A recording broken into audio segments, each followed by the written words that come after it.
저희가 슬픔의 시대를 살고 있습니다.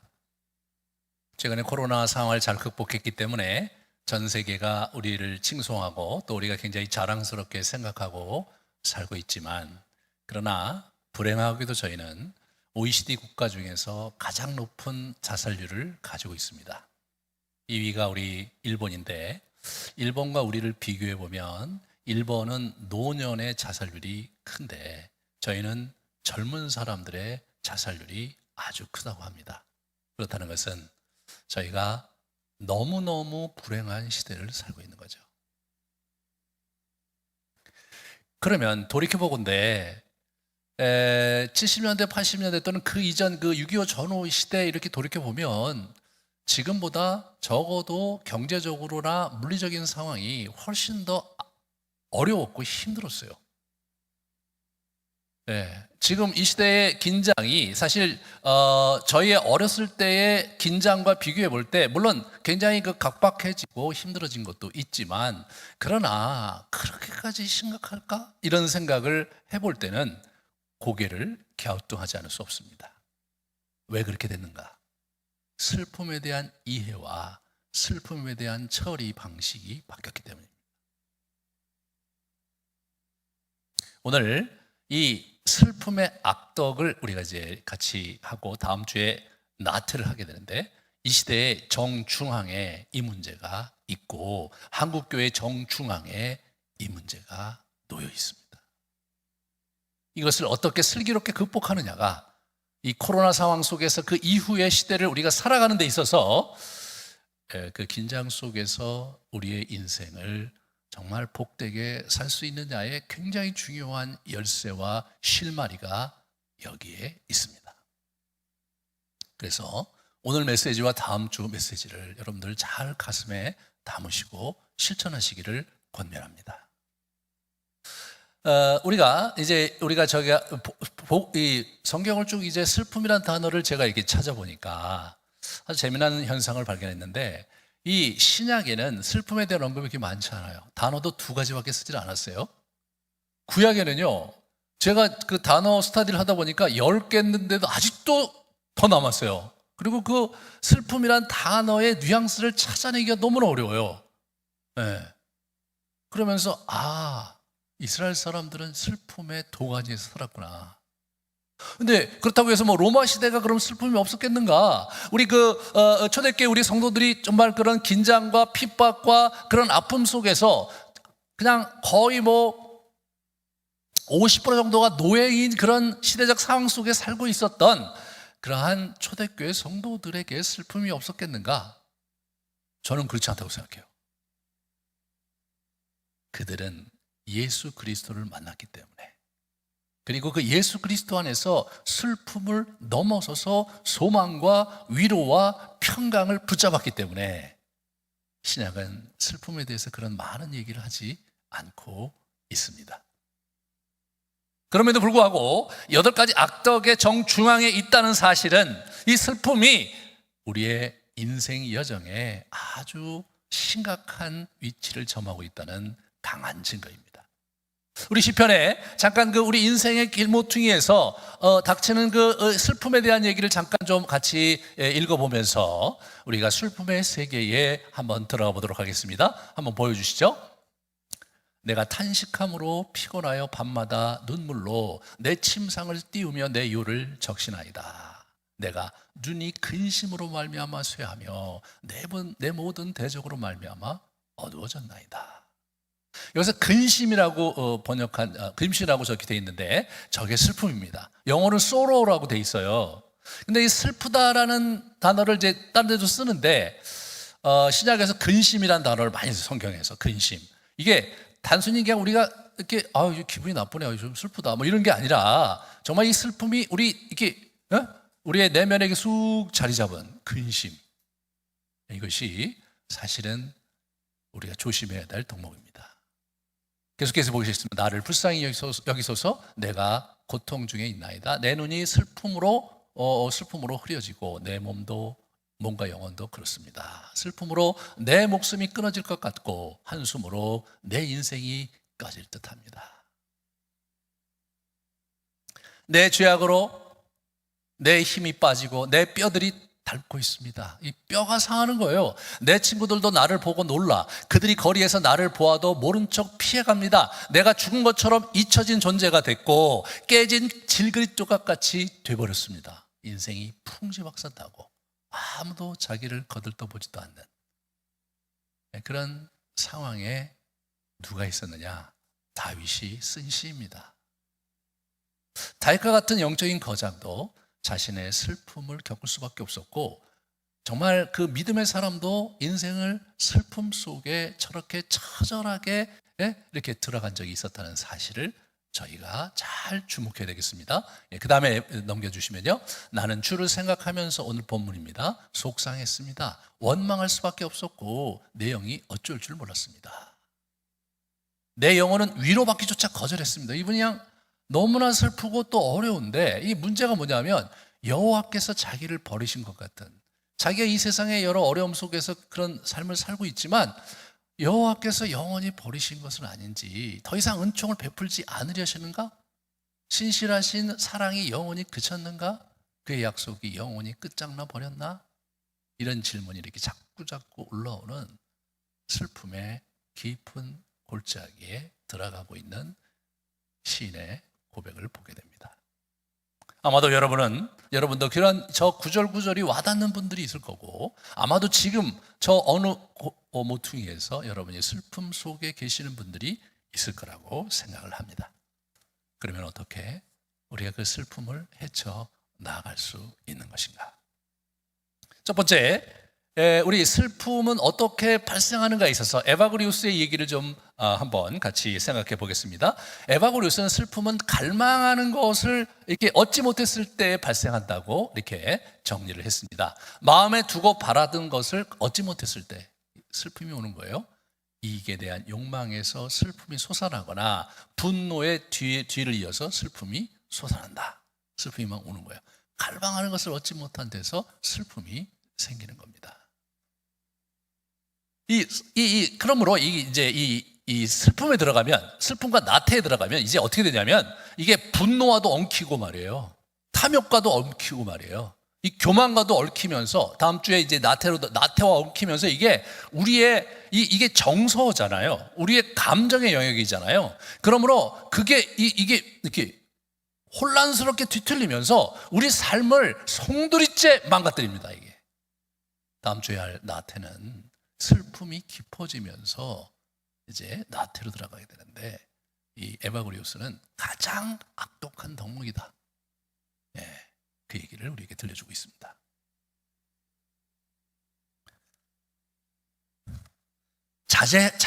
자제심이 상실됐을 때 온다는 거예요. 그래서 우리가 평정심을 잘 찾지 못하고 주변의 여러 스트레스 상황 속에서 이렇게 해보고 저렇게 해보는데 우리의 감정을, 또 우리의 마음을 어떻게 추스를 수 없을 때 이게 어떻게 상실감이 오면서 이게 슬픔에 빠지게 된다는 거죠.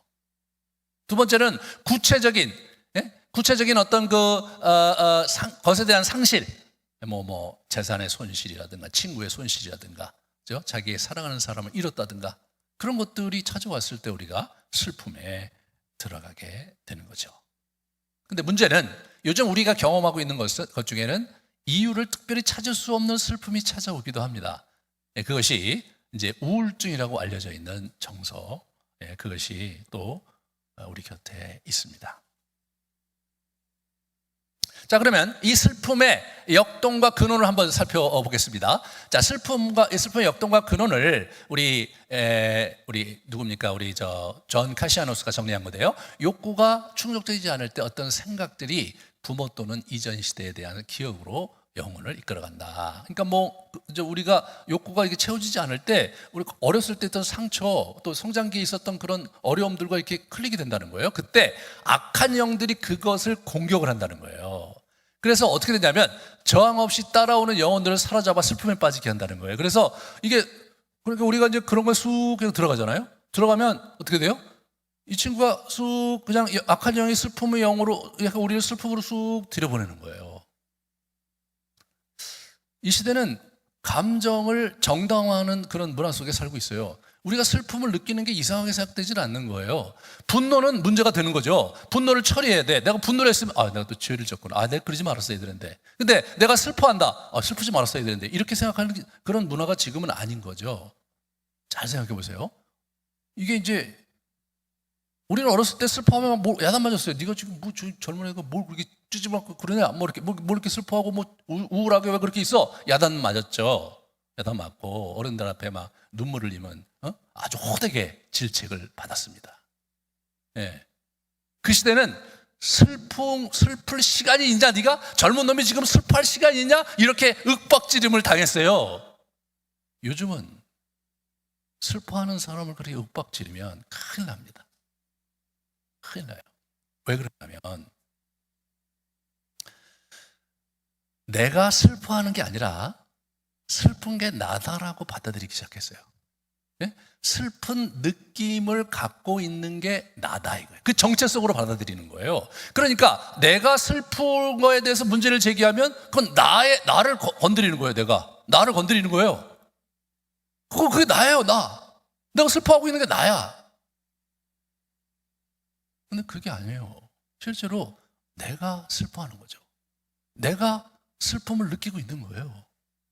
여러분, 내가 슬픔을 느끼고 있다면 그러면 내가 슬픔을 조종할 수 있는 거거든요.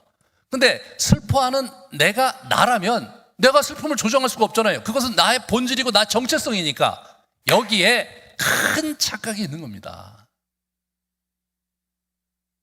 한국 역사를 통해서 정말 슬픔은 우리의 거의 DNA예요. 그래서 한이라는 정서가 있고 화병이라는 특이한 병명이 있을 정도의 문화를 갖고 있는 게 우리 대한민국입니다. 그런데 슬픔을 이렇게 처리하지 못하고 주체하지 못하고 휩쓸리는 시대는 없었다고 생각합니다.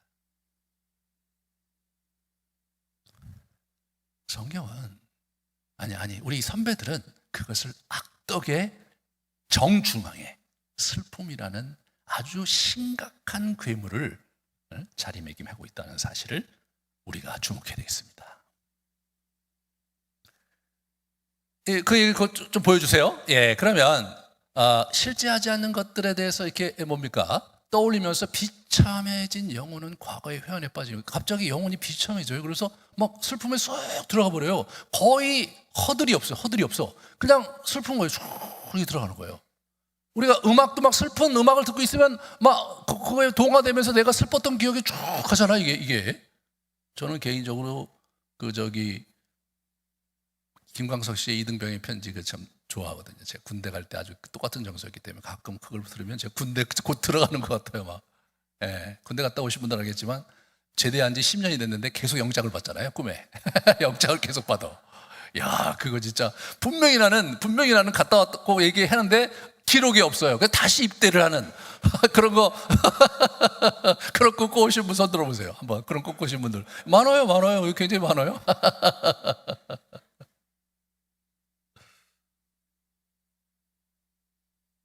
이게 그걸 듣다 보면요, 제가 그냥 그때로 가더라고요. 그러면서 제가 이제 그분 거를 제가 이렇게 쭉 이제 유튜브 같은 데서 듣잖아요. 그럼 어느 틈엔가 묘하게 아주 어둡고 침침한 구석으로 제 감정이 쑥 가고 있어요. 그걸 30분만 듣고 있으면 슬픔 한 바다 정중앙에 제가 있더라고요. 근데 여러분, 그게 정당한 감정입니까? 네. 그렇게 느끼는 게, 그렇게 감정을 소모하고 있는 게 잘하는 짓일까요? 슬픔의 근원은 우리 에바브리우스와 요한 카시나수가 이렇게 얘기를 해요. 그거 보여주세요. 그 다음 거. 근심이나 슬픔은 근본적으로 하나님을 믿고 신뢰하지 않음에서 비롯된다. 충격적이죠. 슬픔은 정당하지 않다고 얘기하는 거예요. 하나님에 대한 굳건한 믿음과 사랑 그리고 희망을 간직한 자에게는 결코 슬픔의 악덕이 다가올 수 없다. 동의가 안 되실 겁니다. 슬픈 게 뭐가 잘못입니까? 내가 슬픔을 느끼고 있는데 그게 뭐가 잘못이에요? 이렇게 생각할 수 있을지 모르지만 하나님 우리에게 슬픔을 주시긴 하지만 저렇게 주시는 게 아니다. 이게 이제 두 가지 슬픔이 있어요. 그러니까 이 근심은 사실은 하나님이 주시는 것이라기보다는 이 세상에서 우리의 죄성 때문에 오는 감정이고, 예수 그리스도는 우리에게 평강과 소망과 위로와 기쁨을 주셨잖아요. 여러분, 이제 그 사도 바울이 뭐라고 그러냐면 항상 기뻐하래요. 범사에 감사하래요. 여러분, 항상 기뻐할 수 있습니까? 그럼 저는 개인적인 정서로서는 항상 기뻐하라면 그냥 그 성경에 있는 얘기고, 우리 깊은 경제에 들어가신 우리 바울이나 그렇게 하는 거지. 우리가 어떻게 그걸 그렇게 할 수 있나? 저도 정말 오랫동안 그렇게 생각했어요. 네. 근데 실제로 공부를 해보니까 그게 맞는 거예요.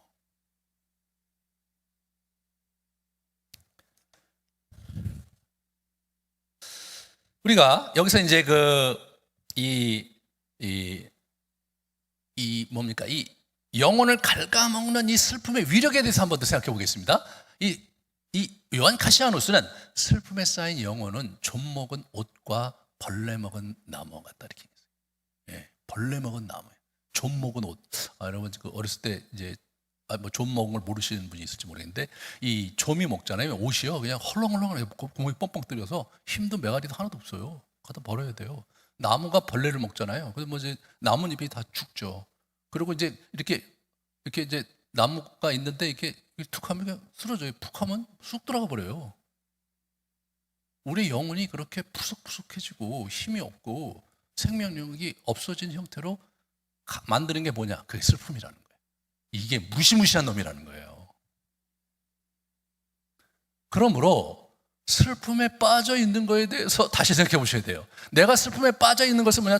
독에 빠져 있는 건데, 우리는 이 시대 문화가 슬픔에 빠져 사는 것, 내가 슬퍼하는 것을 격려하고, 그리고 그럴 수 있지 인정해주는 문화 속에 살고 있기 때문에 정말 큰 문제입니다. 간절한 마음으로 기도하는 것을 못하게 해요. 거룩한 독소에 치료약을 곱씹는 것을 허락하지 않아요. 예, 이게 이 기도하는 걸 못하게 하는 거죠. 거룩한, 이거 잘 안 돼. 묵상이 잘 안 되는 거예요. 그죠? 우리 슬픔에 빠지면 성경을 안 보고 싶은데 안 보고 싶잖아요. 이게 봐도 이게 잘 안 들어오고 이런 문제가 생기는 거예요. 예. 그리고 사람들과 기쁘게 지내는 걸 잘 못해. 예. 그리고 굉장히 퉁명스럽게 얘기하고 자기 책임을 잘 안 하려고 그래. 그러면서 어떻게 돼요? 우리가 얘기합니다. 내가 슬퍼. 그럼 오면 더 이상 물어볼 수가 없어요. 예. 내가 슬퍼서 어쩔 수 없어. 그럼 이해를 해야 돼. 예. 그러면서 어떻게 돼요? 우리의 영혼이 좀이 먹고, 우리의 영혼이 지금 완전히 무너지고 있는데 그거를 경계심을 가지지 못하는 거. 저는 한국교회가 슬픔에서 헤어나지 못하고 있다고 봐요.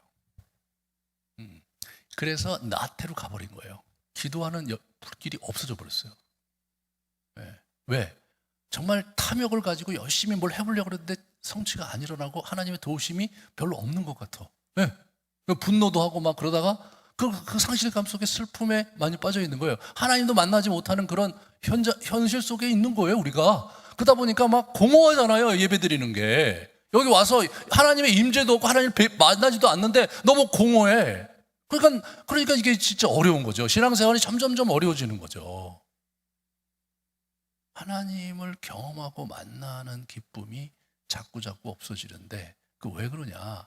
저는 이런 악덕 시리즈에서 보면요, 슬픔에 지나치게 빠져 있어요.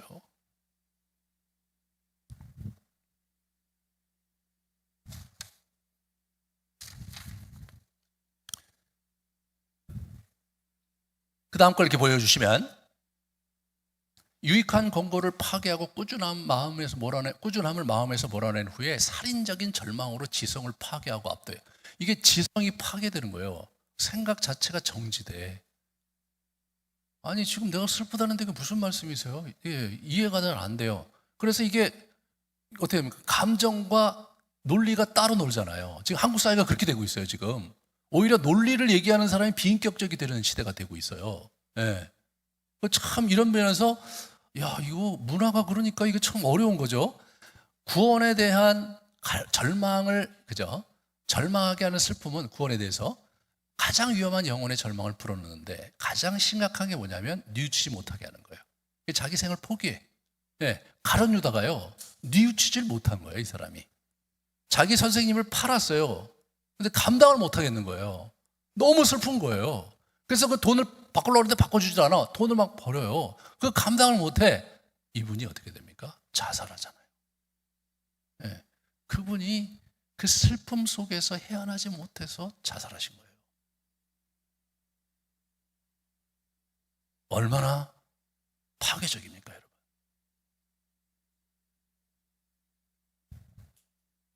여기서 우리가 이제 잘 생각해 보세요. 슬픔을 두 가지로 나눠요. 우리 누가 그 얘기를 하냐면, 우리 사도 바울이 슬픔을 두 가지로 나눕니다. 보여주세요. 네.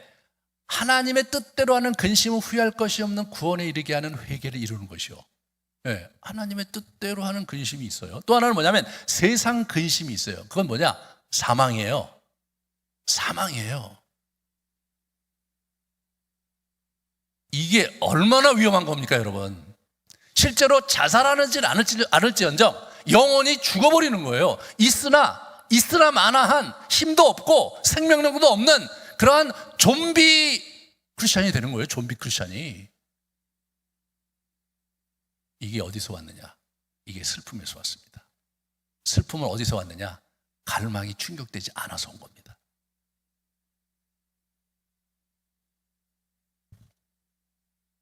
그래서 우리가 한번 살펴보겠습니다. 이 자연적인 슬픔 또는 우리 세상적인 슬픔의 예를 한번 같이 볼까요?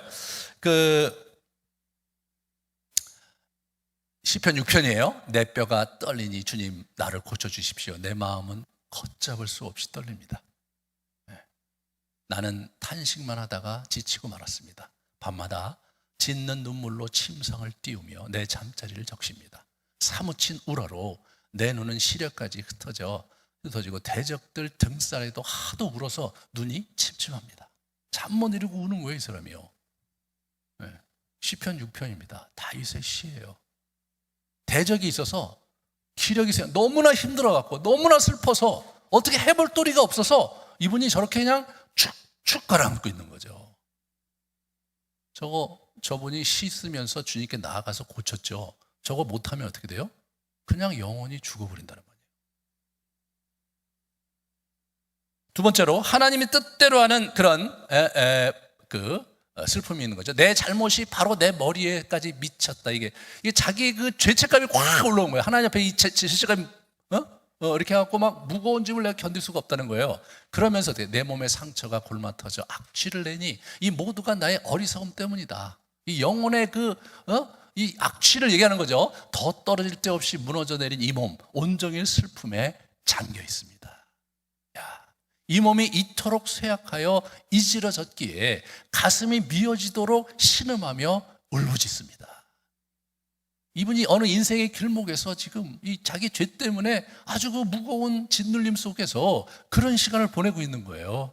이렇게 하면 어떤 일이 벌어집니까? 이 눈물이 나는 거예요. 그리고 회개가 일어나면서 영혼이 회복이 되고 정화되는 거예요. 영혼이 자기의 죄를 뉘우치고 주님께 나옴으로써 하나님께서 그 영혼을 치유하시고 회복하시면서 우리의 영혼의 때와 우리 영혼의 어두움과 우리의 영혼의 더러운 것들을 씻어내는 그 눈물인 거예요. 펜토스라고 아예 그냥 이름이 있었어요. 이 영혼의 눈물. 하나님께서 주시는 눈물이 있었어요. 그래서 실제로 이 하나님이 주시는 눈물을 경험할 때 우리 영혼이 깊게 정화된다고 그렇게 사막의 수도사들은 얘기를 했습니다. 그래서 심지어는 기도가 깊이 들어가서 하나님과 친밀한 관계로 점점 들어가면 들어갈수록 눈물이 자꾸 난다는 거예요. 이유 없는 눈물이 막 나는 거예요.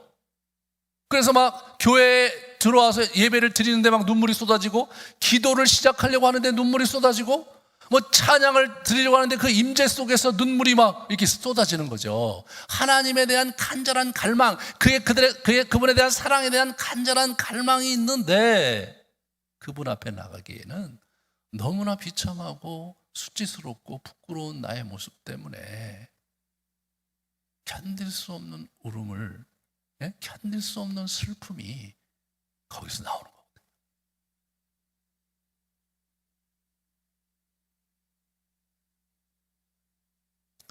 기도가 우리가 이제 뭐 인생에 슬플 때 하나님께 기도하는 그 기도의 눈물에서 넘어가면서 어떻게 돼요? 그러한 세상적인 슬픔의 그런 근심의 눈물의 골짜기를 하나님과 이제 이렇게 토로하면서 넘어가면서 우리의 영혼이 치유되고 순화되고 정화되는 그러한 쪽으로 가면서 우리가 깊이 그님을 만나게 되는 것입니다. 그러므로 우리는 하나님의 뜻대로 하는 그러한 슬픔인지 아니면 우리를 파괴하는 악한 슬픔인지를 잘 분별해야 될 필요가 있는 거더라고요.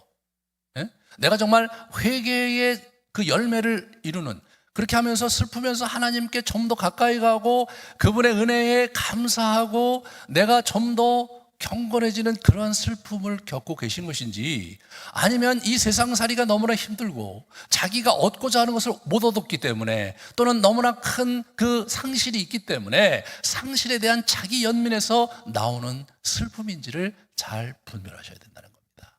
만약 그런 악한 슬픔이라고 표현할 수 있는 그 상실 때문에 온 그 슬픔에 젖어 산다면 하루속히 그것을 잘 흘려보내고 그것을 잘 예수 그리스도의 앞에서 처리하는 것이 우리의 영혼을 살리는 지름길입니다.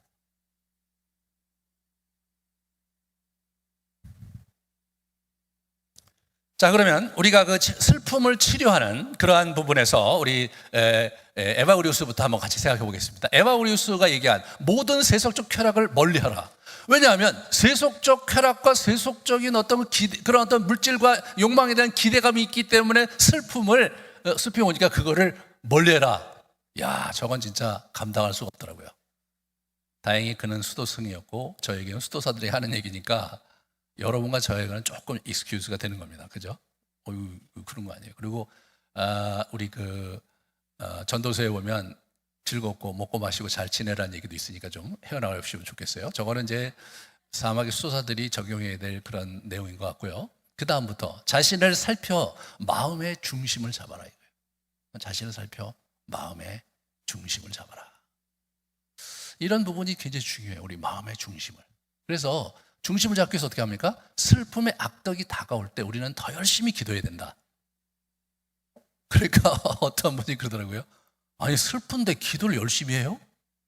슬픈데 어떻게 기도해요? 그렇게 얘기하는 거죠. 그죠? 어떻게 기도하냐 말이에요. 근데 잘 생각해 봐요. 시편 저자들이 슬픔 속에서 기도한 게 굉장히 많이 나와요. 특히 다윗 같은 사람 엄청나게 슬픔 가운데 기도했어요.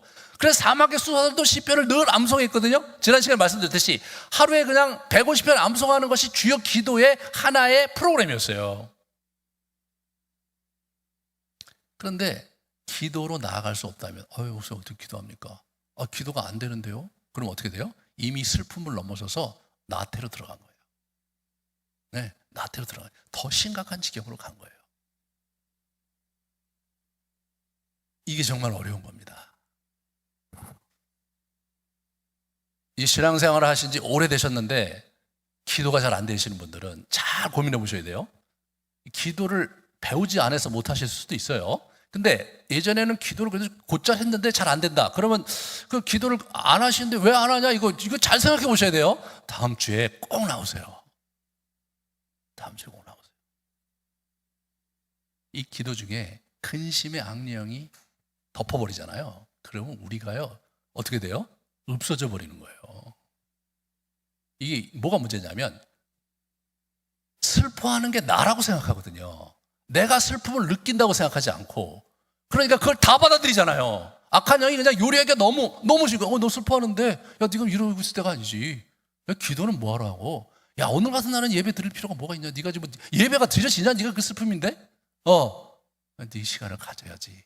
뭐 쉽게 이렇게 옆에서 속삭이면 그렇죠. 그래서 이제 슬픔 속에 어디 갑니까? 슬픔 속에 이제 이렇게 좋은 데 가서 음악 들으려고 그러고, 또는 뭐 슬픔을 위로할 수 있는 쾌락을 즐긴다든가, 또 뭐 술을 또 잔뜩 먹으면서 슬픔을 위로하려고 한다든가, 그러면서 점점점 영혼의 안 좋은 조치를 계속 그걸 이제 계속 하잖아요. 그러면 어떻게 됩니까? 더 망가지는 거죠, 우리가. 그러니까 누가 원하는 거냐? 악한 영이 원하는 거예요.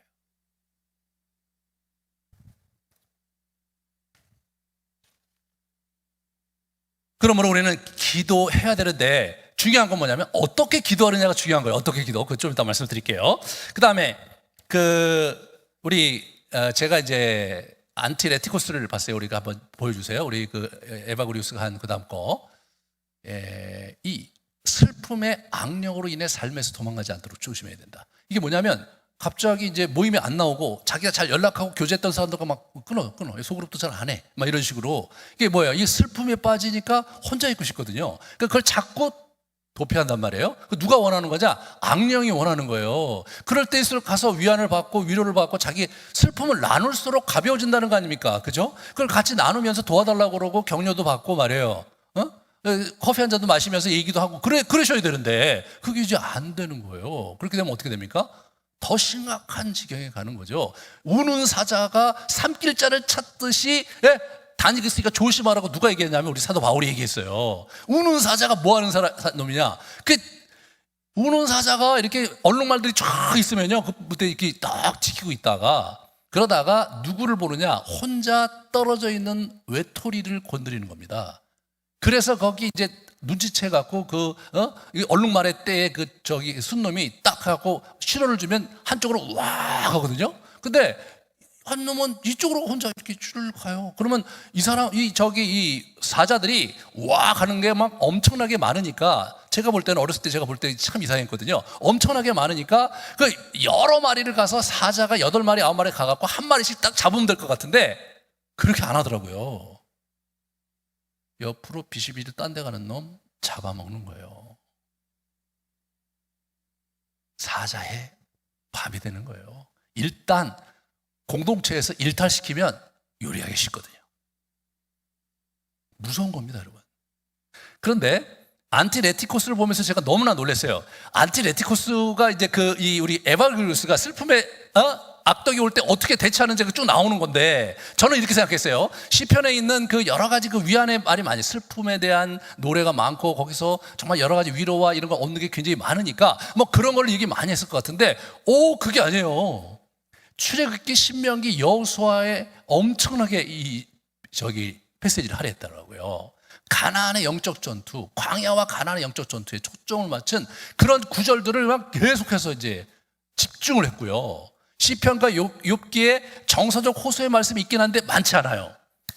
그리고 나서 복음서로 넘어오면 어떻게 되냐면 복음서, 서신서에 믿음의 분투, 영적 전투의 본문들에 초점이 맞춰져 있는 거예요. 그러니까 이분은 슬픔과 대적하는 데 있어서 정면 돌파를 했더라고요.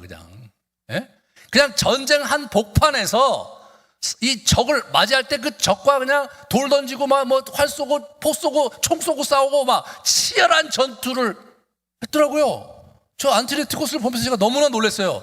왠지 여러분 슬픔은 위로가 있고 왠지 슬픔은 좀 격려가 있고 그리고 왠지 좀 레스트 쉬어라 그래야 될 거 아니에요? 그래야 될 거 아니에요? 그게 아니더라고요. 그걸 보다가 와, 이게 완전히 내가 생각을 잘못하고 살았구나. 슬픔이란 악덕을 물리치기 위해서 이분이 엄청난 전투력을 갖고 싸우구나.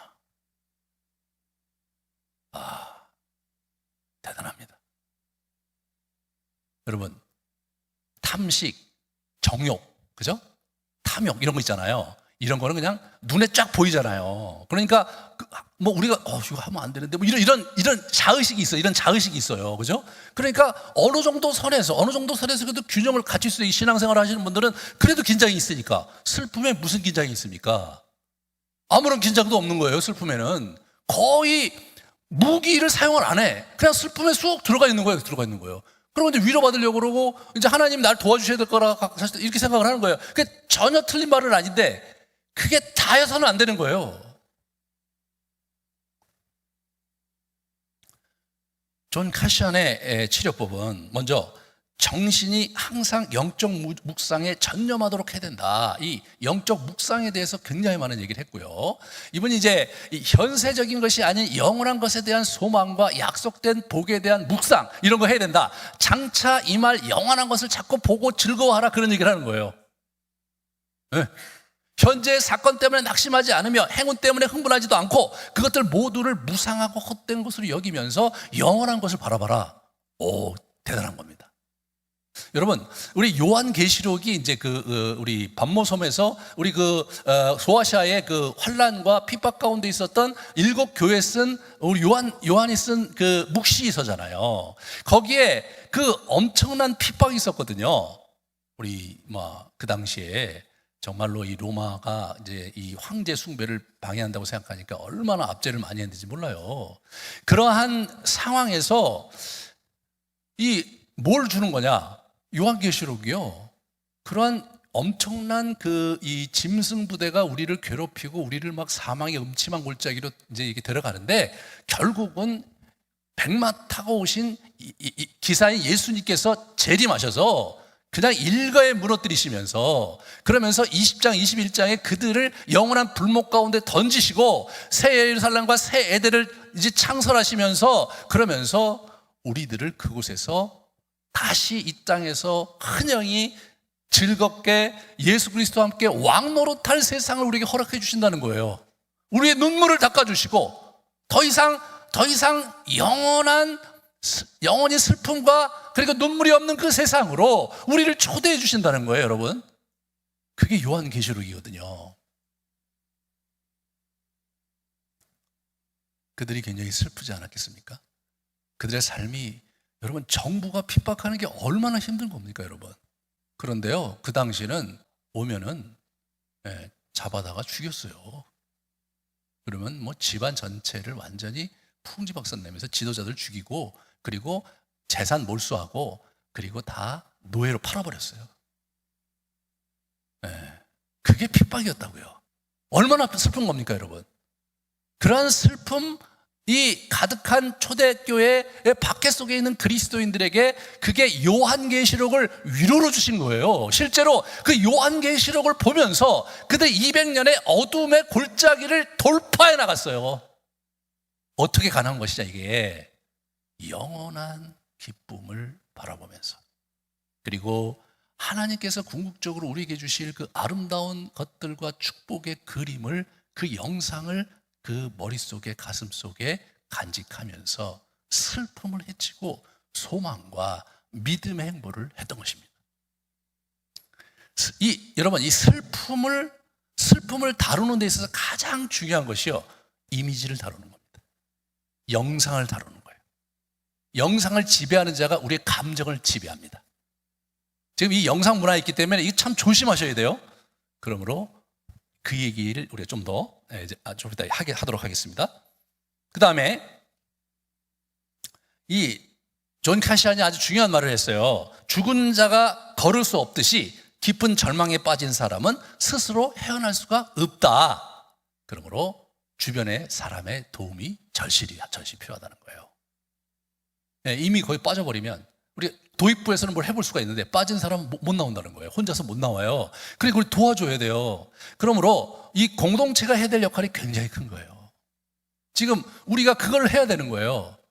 그래서 이 코로나 블루가 있고 막 되게 어려운데, 이런 상황에서 우리가 정말 소그룹을 하고 이 교회 공동체를 잘 세워야 된다. 그래야 일탈을 우리가 좀 더 잘 그들을 일탈하지 않고 붙잡을 수가 있는 거죠. 한국 성도들이 계속 교회를 떠났습니다. 저는요, 슬프기 때문에 떠났다고 생각해요. 그죠? 교회를 나왔는데 기쁨이 없잖아요. 굉장히 맨날 갈등만 있고 말이에요. 돈 얘기만 나오고. 교회 가는데 기쁨이 없어. 하나님 만나면 예수님 만나면 기쁘다고 그러는데 만날 수는 없고, 만나는 건 다 성도들이고 목회자인데 나한테 기쁨을 안 주네? 슬퍼. 슬픔이 지나치면 어떻게 됩니까? 나태가 일어나는 거예요. 아무것도 안 하는 거예요, 영적인 일을. 떠나는 거예요. 얼마나 많이 떠났습니까, 지금? 이 코로나 때 지금 또 떠나고 있는 거예요, 이분들이요. 또 떠나고 있는 거예요. 그러니까 이제 이런 부분에서 이게 지금 어디로부터 이게 문제인가? 이게 가장 우리가 생각해 봐야 될 게, 슬픔을 조심해야 된다. 슬픔을. 정말 이걸 잘 다뤄야 되는데, 일단 슬픔에 빠진 사람은 옆에서 도와줘야 된다. 그래서 우리가 이제 그걸 해나가야 되는 거예요. 그래서 이제 8월 달에 준비하면서 제가 이게 눈치를 봤는데 이제 코로나가 그냥 이렇게 내년까지 있다고 그러더라고요. 어떻게 합니까?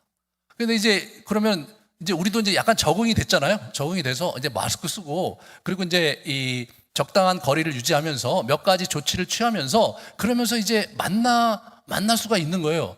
만나야 돼요, 여러분. 우리의 영혼이 죽지 않기 위해서 격려와 위로가 절대적으로 필요합니다. 방치했다가는 날아가 버리는 거예요.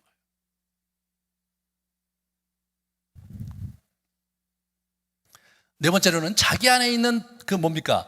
이 비합리적이고 부정적인 생각들을 떨쳐버려야 되는 거예요. 이걸 떨쳐버려야 되는 거예요. 야, 이게 떨쳐버리는 말이 쉽죠?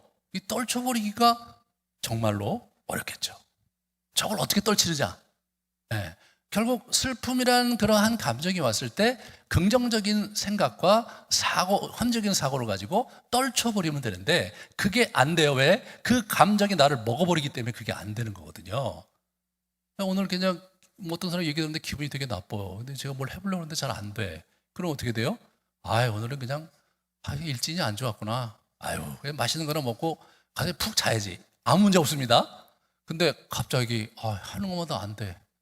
하나님은 나를 안 도와주시는 것 같고 나는 너무 외롭고 진짜 술이나 먹어야 되겠다. 네. 그죠?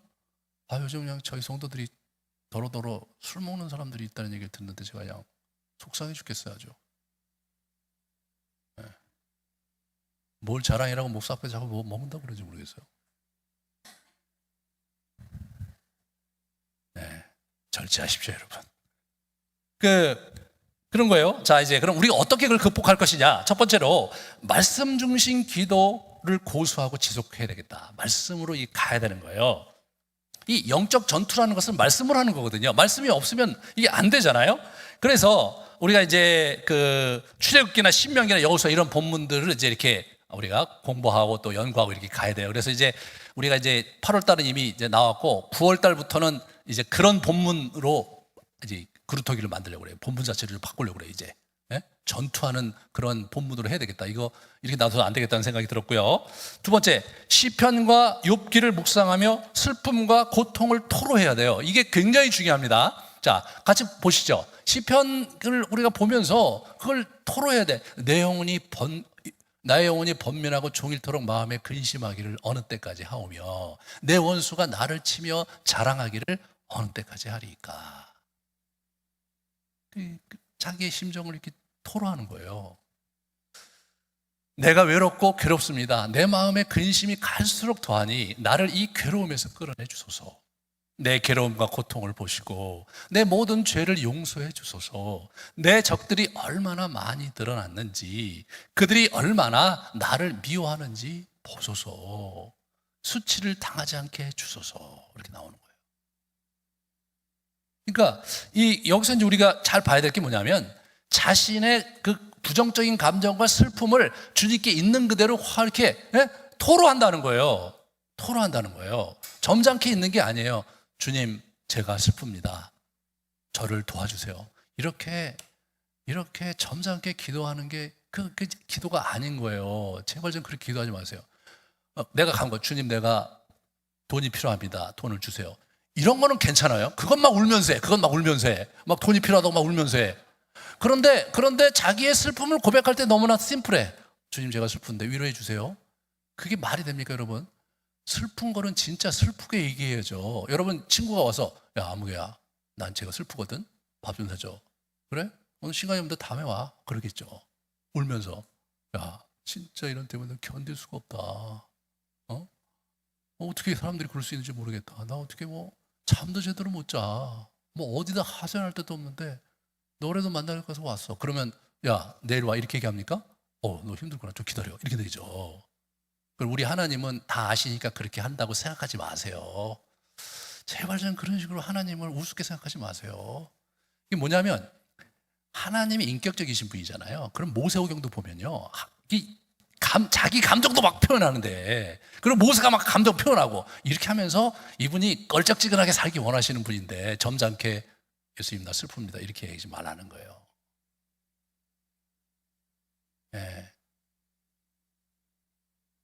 우리 모세가 그렇게 안 했고 다윗이 그렇게 안 했거든요. 그러니까 신앙생활을 이게 우리의 감정적 영역에서 하나님께 솔직하게 고백하고 얘기를 하지 않으니까 감정 자체가 이게 어려워요. 그리스도인들이 감정 처리를 우리가 잘 못하잖아요. 그러니까 참아야 된다는 건 아는데 어떻게 처리해야 될지를 모르니까. 그래서 성경에 보면 너무나 잘 나와 있어요. 이렇게 계속해서 다음 걸 보여주실래요? 주의 은혜로 나를 산같이 굳게 세우셨나니 더니 주의 얼굴을 가리심에 내가 근심하였나이다. 여호와여 들으시고 내게 은혜를 베푸소서. 여호와여 나를 돕는 자가 되소서. 여호와여 내가 고통 중에 있사오니 내게 은혜를 베푸소서. 내가 근심 때문에 눈과 영혼과 몸이 쇠하였나이다. 이렇게 하는 거잖아요. 그렇죠? 네, 내 눈이 침침하고 내 몸이 상하고 어렵습니다. 주님 나를 도와주세요. 이렇게 나오라는 거예요. 이렇게.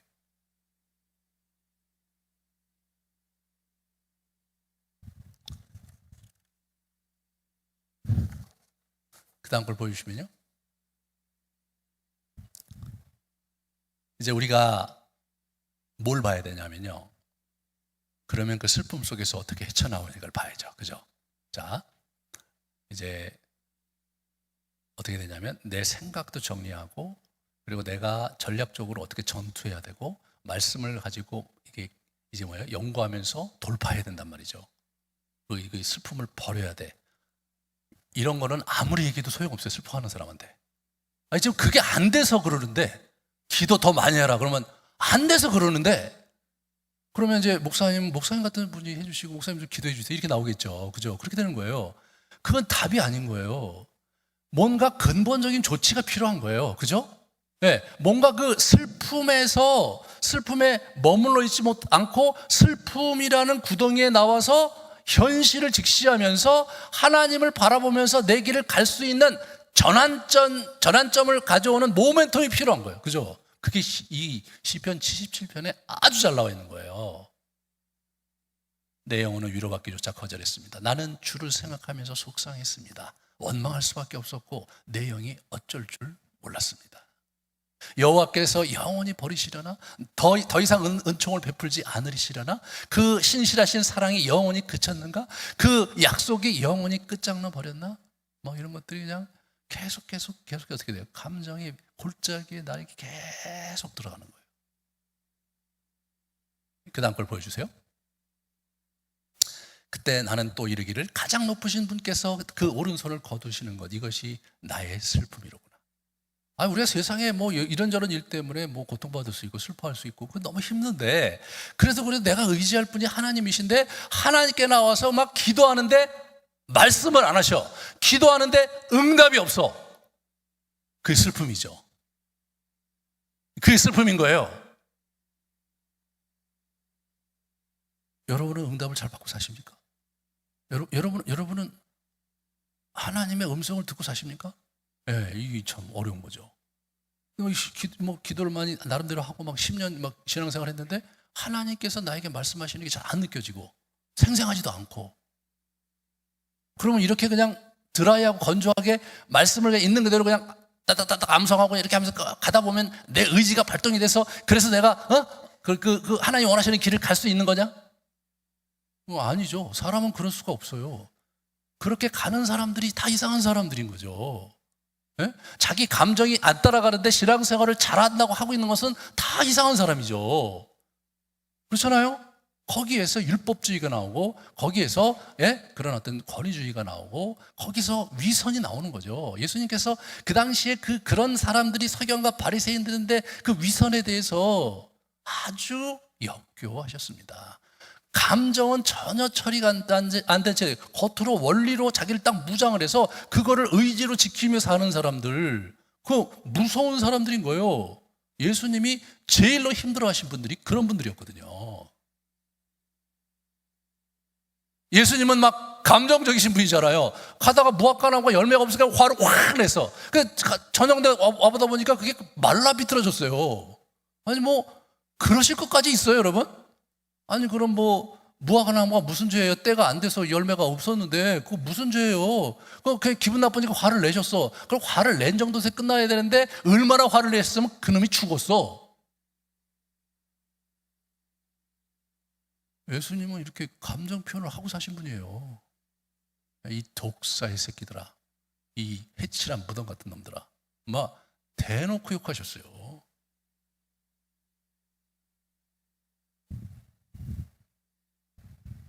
우리는요, 감정적인 존재예요. 하나님도 무척 감정적이세요. 네, 무척 감정적이세요. 그러니까 이제 금송아지 사건 났으니까, 야, 모세야, 빨리 가봐라. 막 일어났어요. 막 걔들이 막 우상수 베고 난리가 났어. 야, 다 죽여버리겠다. 오늘 나 그냥 끝장을 내자. 네가 데려온 네 백성이니까 내가 다 죽여버리고 내가 너부터 다시 시작하겠다. 하나님 막 말이 이렇게 나오세요. 그럼 모세가 하나님 이게 무슨 소리 하십니까 지금? 하나님 여기까지 데려와서 죽이면 말이 됩니까? 안 한다 말이에요. 네. 그게 우리 하나님이세요. 이 양반은 우리가요 하나님처럼 하나님의 형상을 갖고 태어났잖아요. 여러분, 우리가 사람과 사람이 사귀는데 감정을 교류할 수 없다. 그 재미 무척 없는 거 아니에요. 아니 감정을 서로 나눠야 그 사귀는 맛이 있고 그러는 거 아닙니까 여러분? 생각과 감정이 같이 나눠줘야 되잖아요. 아니 그 생각과 감정이 같이 안 나눠주면서 친밀하게 된다는 게 어려운 거잖아요. 우리 하나님은 진짜 어려워하세요 그거. 그래서 뭐예요? 깨어진 영혼을 좋아하신다는 거잖아요. 죄를 졌어. 저놈이 죄를 졌어. 그런데 뭐예요? 주님 잘못됐습니다. 이렇게 하는 것보다 와 막 엉엉 울면서 막 영혼을 막 너무나 막 힘들어하고 막 영혼이 무너지고 깨어져서 막 엉엉 우는 그걸 좋아하신다는 거잖아요. 약간 좀 여러분 잘 생각해 보세요. 하나님은 우리의 감정을 정직하고 솔직하게 그분께 토로하면서 그분과 교제하는 거 좋아하세요. 그게 그분이 우리를 사랑하는 맛 아니에요? 그렇잖아요. 그 맛이잖아요. 그 사람 맛은 뭐예요? 그 사람 맛은 그 사람의 생각뿐 아니라 그 사람의 취향과 그 사람의 감정을 내가 경험하고 느끼고 내 감정을 또 그 사람들하고 소통하며 그분과 소통하면서 그 정이 들면서 그러면서 그 사람의 맛이 느껴지듯이 하나님도 우리에게 그 맛을 느끼면서 나를 사랑하고 나와 함께하기 원하시는 독특한 인품과 인격을 가진 존재로 나를 만나기 원하시는 분이라는 사실을 모세오경에 모세가 열심히 그려놨어요. 그 모세오경에 하나님을 너무 권위적이고 말이에요. 그 모세오경에 하나님을 그냥 그 위엄이 있고 권능이 있고 무서운 하나님으로 자꾸 생각한 그 신학자들이 있었을 뿐이지 정직하게 모세오경을 공부하면 하나님의 감정이 얼마나 뜨거운지 몰라요. 우리는 모세오경을 보면서 하나님의 있는 그대로의 날 것 그대로의 그의 심정과 감정이 느껴지거든요. 복음서에서도 예수 그리스도의 날 것 그대로의 그 심장이 느껴지잖아요. 우리가 불교와 다른 게 뭡니까 여러분? 우리가 동양 종교의 그 고등종교와 다른 게 뭐예요? 철학이 아니잖아요. 살아계신 이 삼위일체로 존재하시는 전지전능하신 하나님을 우리가 만나는 거잖아요. 그러므로 토로해야 돼요. 그 다음에 이렇게 보세요. 그 다음 걸 보여주세요. 주께서 하신 일을 나는 회상하렵니다. 그 옛날에 주께서 이루신 놀라운 그 일들을 기억하렵니다. 주께서 이루신 그 크신 일들을 깊이 되새기겠습니다. 하나님 주의 길은 거룩합니다. 하나님만큼 위대하신 분은 누구십니까? 이렇게 나온 거잖아요. 자, 하나님을 만나려고 하는데 하나님이 나하고 상대를 안 해주셔. 그러니까 이분이 뭘 한 겁니까? 과거에 하나님께서 하신 일을 기억하겠다는 거죠. 우리 어떤 사람들이 실망을 할 때 뭘 생각합니까? 그 사람이 그래도 그럴 사람은 아니야. 내가 옛날에 이런 일도 있고 저런 일도 있었는데 그때 정말 나한테 귀하게 이렇게 잘해주고 그랬는데 이유가 있겠지. 그렇게 대하는 거 아니야. 좀 기다려줘 보자. 그럴 사람이 아니니까 좀 기다리자. 그 신뢰잖아요. 이분이 그걸 하는 거예요. 그렇게 하는 거예요. 그리고 이제 그 다음에 이제 얘기가 나오는 거예요. 그 다음에 물들이 주님을 배웠을 때 두려워 떨었습니다. 바닷속 깊은 물도 무서워서 떨었습니다. 구름이 물을 쏟아내고 하늘이 천둥 소리를 내니 주의 화살이 사방으로 날아다닙니다. 주의 천둥 소리가 회오리 바람과 함께 나며 주의 번개들이 번쩍번쩍 세계를 비출 때에 땅이 흔들리면서 두려워서 떨었습니다. 주의 길은 바다에도 있고 주에게는 큰 바다에도 있지만 아무도 주의 발자취를 헤아릴 수 없었습니다. 이 사람이 뭘 떠올린 것 같으세요? 이 사람이 뭘 기억하는 것 같으세요? 이 사람이 어떤 본문을 묵상한다고 생각하세요? 키는 20절에 있죠. 주께서는 주의 백성을 양떼처럼 모세와 아론의 손으로 인도하셨습니다. 모세와 아론의 손으로 인도했는데 물이 저렇게 많았던 곳이 어디입니까? 네? 어디예요? 홍해. 출애굽기 14장 15장을 묵상하신 거예요, 저분이요. 거기서 하나님을 만나는 거예요. 근데 여러분 가만히 보시면 뭡니까? 주의 화살이 사방으로 날아다닌다. 본문에 없어요. 번개들이 번쩍번쩍 세계를 비추 없어요, 본문에.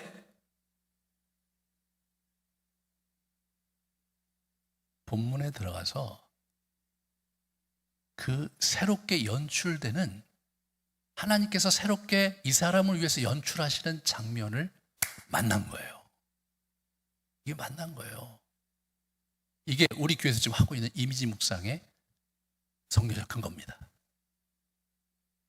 본문 속에서 하나님을 만나는 거예요. 여러분, 이것이 그냥 이게 하나님의 뜻과 하나님의 교훈을 주는 책을 넘어서서 하나님을 계시하는 책이라는 말을 우리 쓰잖아요. 계시한다. 그게 무슨 얘기냐? 자기 자신을 드러내신다는 거예요. 자기 존재를 드러내시고 자기 존재를 우리에게 이게 만나게 하시는 게 이게 성경의 신비라는 겁니다. 그 장면에서 이 시인을 만나 주시는 거죠. 네. 그러면서 더 이상 그것이 홍해 사건이 아니라 내 인생에 지금 맥에 부딪힌 이 암담하고도 앞이 안 보이는 이 절대절명의 위기 속에서, 이 깊은 슬픔에서, 그 장면에서 주님의 만져주심을 경험하는 거죠. 주님께서 소망을 주시고 이 영혼을 만져주심으로써 어떻게 됩니까? 그 슬픔을 헤쳐나오는 거죠. 그 슬픔을 헤쳐나오는 겁니다. 저 시인은요, 마지막까지 저 시인이 그 어떤 상황이 개선됐다는 얘기가 없어요. 저걸로 끝이에요. 저걸로 끝인 거예요.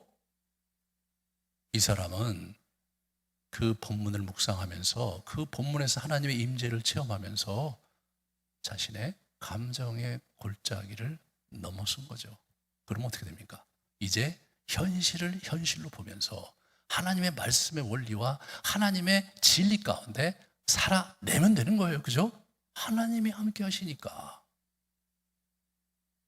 이것이 어떻게 돼요? 초대교회 때 우리 사막의 수사들이 복음서를 낭독하고 그걸 묵상하다가 이런 걸 경험한 거예요. 예수님이 거기 살아계신 거예요. 예수님이 그 본문에서 말씀하시는 거예요. 지금 나의 현장에서 만나주시고 나에게 굉장히 개인적인 차원에서 말씀하시는 거예요.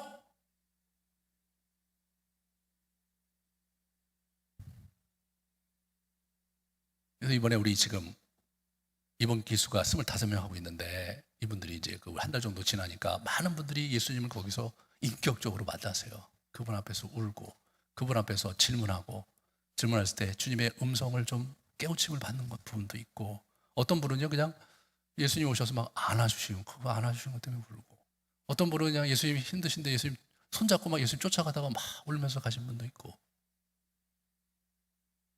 예수님 지금도 그 자리에서 우리를 만나주시는 거예요. 그거를 일찍이 사막의 수도사들이 그걸 했던 거고요. 중세를 넘어오면서 이것이 우리에게 이게 왔는데 중간에 잃어버린 스킬이란 말이죠. 여러분의 신앙생활에서 가장 어려운 골짜기가 슬픔과 그런 정말 어려울 때 뭐예요? 예수님이 나에게 나타나셔서, 야 아무개야 힘들지? 내가 다 안다. 이리 와라. 안아주면 어떻게 됩니까? 그걸로 끝이죠. 문제가 하나도 해결 안 되고 어려움이 막 계속 일어난다고 해도 그냥 그분이 안아주는 것만으로도 살 소망이 생기고 기쁨이 생기는 거 아닙니까? 예수님이 지금도 우리를 그렇게 만나주시고 계신 거예요. 우리 저 훈련하시는 분들이 그걸 증언하고 계세요. 저는 그렇게까지 쉽게 만나실 줄 몰랐어요. 저 개인적으로 2년이나 준비했는데, 이거 제대로 될까? 그래서 이거 이렇게 하고 나서 여기서부터 제대로 한번 해보자. 그래서 굉장히 여기 장소도 좋고 그러니까 맨날 저쪽에서 할 때 막 시끄럽고 그래서 집중도 안 되고 그러는데 여기 조용하고 너무 좋다. 그래서 그냥 한번 해보려고 했는데 코로나가 닥친 거예요. 그래갖고 이제 그만두려고 하다가 그래, 한번 줌으로 해보자. 예. 근데 여태까지 영성훈련을 이렇게 퍼스널하게 인격적으로 했지 줌으로 해본 적이 없잖아요. 이거 잘 될까? 뭐 지금 안 하는 거다 낫지 않냐? 했는데 웬걸 하나님께서 터치해 주시고 예수님께서 만나 주시는, 저는 이렇게 같이 이렇게 이제 5명 이렇게 갖고 제가 이제 낭독하고 이게 묵상에 들어가잖아요. 한두 분이 막 우세요. 막 15분 정도 하는데 우세요. 1시간 동안 설교했는데 아무도 안 울었는데 내가 뭐 하고 있나 싶더라고요. 그래서 내가 요새 제가 그런 생각도 해요. 그냥 설교하지 말고 설교 준비하고 너무나 힘드니까 그냥 여기 다들 침묵하시고 있다가 제가 2번 읽어드리고, 그리고 여러분들이 다 이렇게 은혜 받고, 그리고 그냥 주변 사람과 같이 기도하다 가게 만드는 그런 날을 내가 만들어야 되겠다. 그런 날이 저보다 성령께서 더 확실하고 분명하게 말씀하시고 만나주시는데,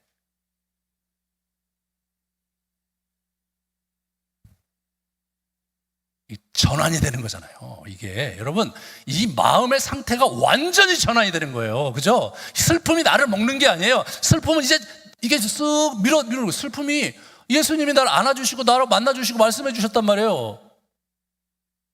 네.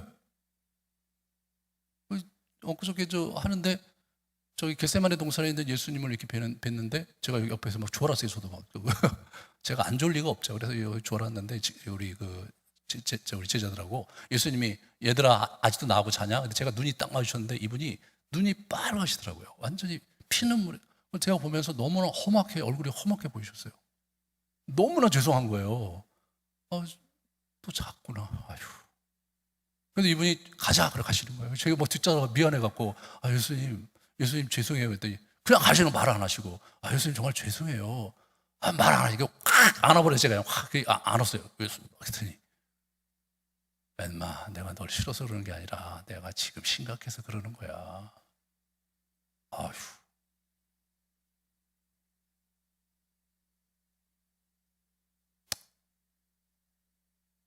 그렇게 그분이 그림 속에서 저에게 다가오고 계신단 말이에요.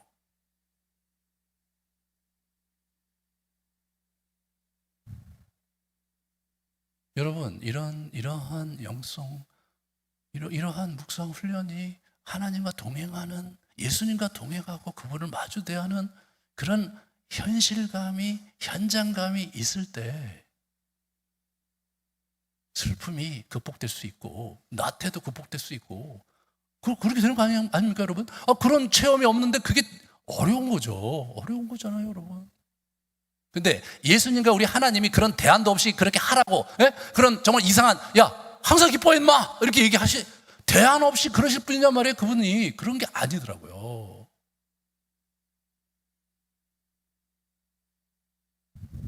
제가 지난 11년 동안 영성훈련을 계속 시키면서 저는 그 속에서 정말 예수님을 만나기를 원하는데, 저는 어떻게 다 만났으니까, 저는 목사고 맨날 하는 짓이 그거니까 그렇다 치고, 아니 우리 성도들을 만나 주셔야 되지 않냐.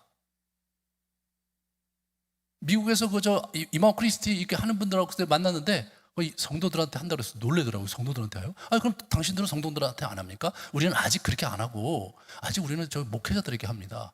제가 얘기했죠. 아니 그 목회자들에게 하는 게, 아니 성도들이 그걸 할 수 있어야지 목회자들끼리 하는 게 무슨 의미가 있냐고. 목사들이 해봤는데 실패했대요. 그래서 저는 뭐 이렇게 하는데, 저는 그거 아니다. 그래서 이제 그렇게 제가 쭉 이제 했는데, 저도 참 어려움이 많았는데 이번에 하나님께서 가르쳐 주신 것 같아요. 이거다. 이 목사 이거야. 실제로요, 참여하신 분의 90% 정도가 그런 경험을 하고 계세요. 이 시대에 그분이 그 본문 속에서 우리를 만나주시고 계세요.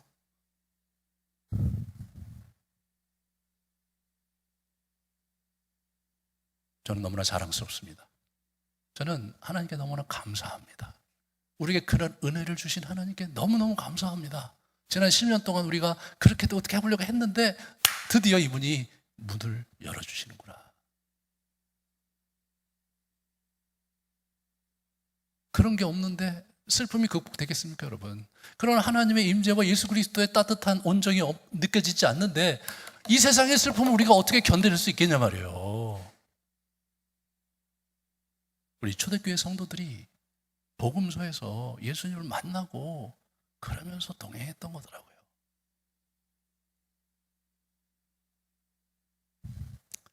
이 합리적인 생각과 비합리적인 생각을 분간해야 된다.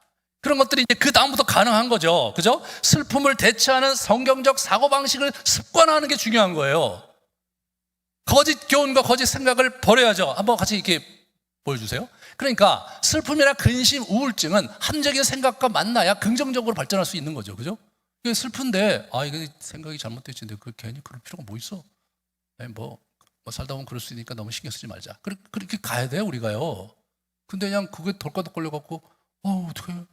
이게 슬프고, 마음이 오늘 일도 하기 싫은데 그냥, 오늘 가서 쉬어야 되겠다. 이런, 이 회사 이거 그냥 너무나 스트레스 받게 하는데 때려쳐야 되겠다. 뭐 이런 생각을 갖고 산다면 계속해서 우리가 패배자가 될 수밖에 없잖아요. 고통이나 어려움에 직면할 때 합리적이고 긍정적인 생각을 지닌 사람들은 고통스러운 상황을 쉽게 받아들이고 인정한다. 받아들이고 소화할 수가 있어요. 그러나 부정적이고 비합리적인 사람들은 고통스러운 상황을 받아들이지 못하고 깊은 절망과 슬픔 그리고 우울증에 깊이 떨어진다. 자, 가인과 가룟 유다를 보면요, 이 사람들은 부정적인 사람이죠. 가인, 너무나 화가 나는 거예요. 하나님이 자기 기도를 안 들어주셔, 자기 예배를 안 들어주셔, 너무 슬퍼. 그럼 어떻게 돼요? 이게 하나님이 나는 왜 그러실지 한번 물어봐야 되겠다. 이렇게 한 게 아니라 저놈 때문이네. 불합리하잖아요. 그를 죽여버리는 거예요. 가룟 유다는 어떻게 돼요? 내가 잘못했지.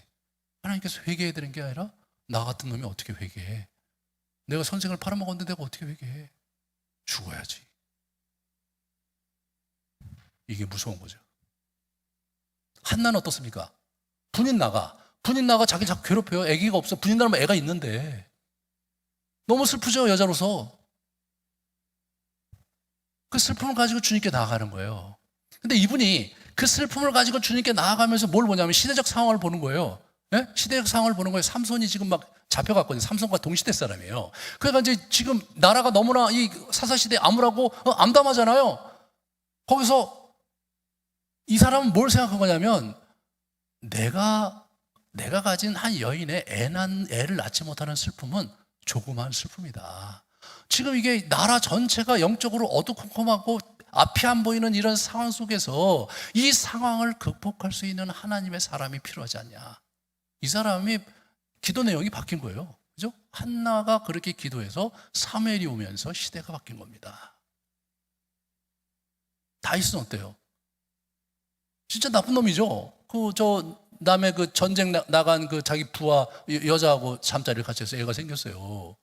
그 친구가 온단 말이죠.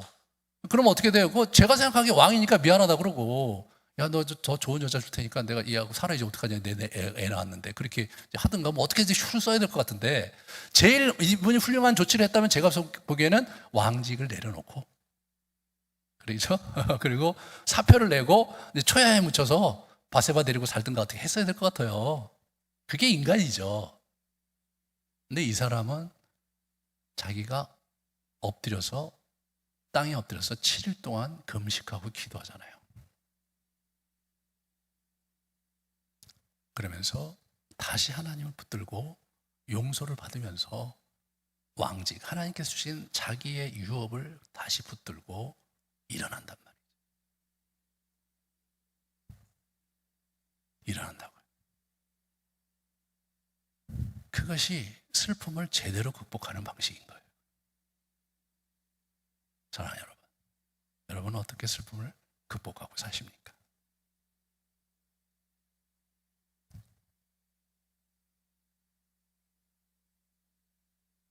그 다음에 이제 그 뒤에 우울증 얘기 나오는데 다음 시간에 같이 나태하고 같이 하겠습니다. 시간이 많이 가서. 이 슬픔이라는 것을 잘 다루시 바라요. 여러분이 슬퍼하는 거지, 슬픈 여러분의 존재가 슬픔 그 자체가 아니라는 거예요. 그리고 슬픔이라는 것은 정상적인 반응일 수도 있지만, 하나님 주신 거라면 그것은 우리를 긍정적으로 우리 영혼을 향상시키고 하나님을 더 가깝게 만드는 슬픔, 거룩한 슬픔이지만 그 슬픔이 아니라 세상에서 주는 이 인생을 살다 느끼는 그 슬픔은 예수 하나님께 토로하면서 그것을 흘려보내면서 소망과 평강과 위로의 말씀을 붙들고 나아가는 겁니다. 이게 우리가 가야 될 길인 거예요. 그래서 이 이미지 묵상 훈련을 우리가 이렇게 하는데, 저는 이제 우리 교인들 다 무조건 이제 저기 이제 그 어때까지는 이제 제가 이렇게 지원자에서 받아서 했는데, 지목해서 불러서 시켜야 되겠다. 이제는 더 이상 양보할 수가 없다. 이제 이번에 이미 그렇게 했거든요. 이제 안 되겠다. 불러해갖고 이제 와라 그랬고 했거든요. 그래서 이제 먼저 이제 신청한 사람들도 받겠지만, 제가 정말 저렇게 살다간 제가 큰일 나겠다 생각하는 사람 전화해서 부르겠습니다. 순종하시기 바랍니다.